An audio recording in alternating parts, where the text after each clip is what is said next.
Thank you, Mr. Speaker. I have an amendment ending in .33H. It has been distributed, and I move for its adoption.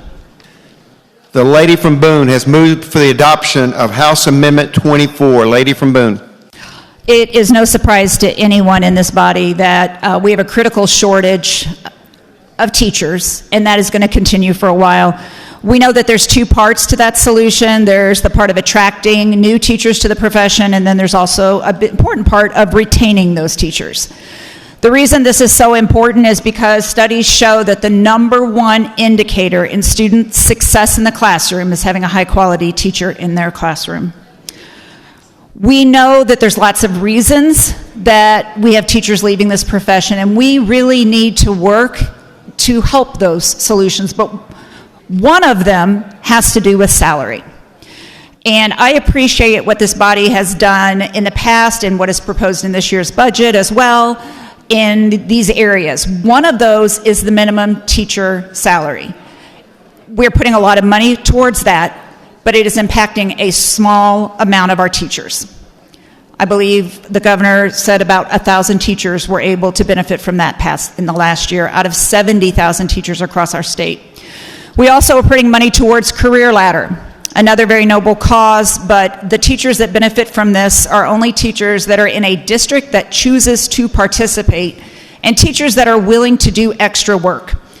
I think we all recognize that our teachers are already working very hard, and we need to find a way to recognize them. These two measures together last year only impacted 25% of our teachers in this state. So we definitely need to develop a strategy that reaches more.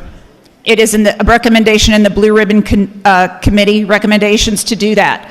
But in the meantime, we will be losing hundreds of teachers this year and the next year and the next year until we do something about it.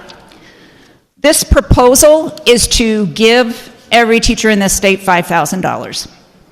This would have an immediate positive impact on the retention in every single community in our state, whether it's rural or urban.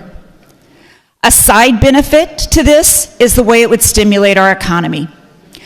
Our teachers are not going to put extra money in their investments, unfortunately. They're going to spend it in Missouri, and this would be spent in every community in Missouri. The appropriations are too much in lottery. We want to look at the fact that we admittedly today took $100 million out of the foundation formula.